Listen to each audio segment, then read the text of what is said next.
Eto mga bro, may tips ako sa mga followers natin dyan na nagmamahal sa atin.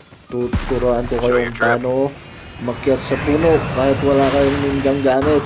Mahihirapan kayo mag ninja. Huwag na. Ito na lang gamitin nyo, itong AB. Ito, tapat nyo lang dyan.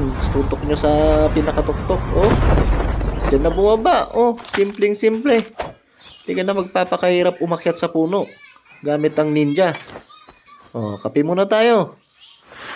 Yan. Oh, may nalaman na naman kayong konting kalaman sa atin mga bro. I-share ko sa inyo para alam nyo. Oh, eto na. May kalaban dito sa baba. Siyempre, bakit na natin yan.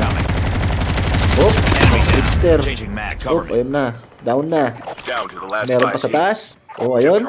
Headshot natin. Ayun, tumama. Oh, tinatamaan natin yung trickster ng isang kanina. Oh, bot lab yata yung isa doon. Akala siguro ng isa, hindi ko nakikita yun, oh. Ayun, oh, nagka-crouch doon sa tuktok. GG's na, oh. Ito, last natin yung bot. Oh, meron pa isa. Siyempre, tapunan natin ng pinakamagandang tayan. Yung hindi nababasag. Ito, yan. Kainin mo yan. Ay, kainin. Ay, yaks. Oh, boom. Ayun na. Tapos na. Yun lang.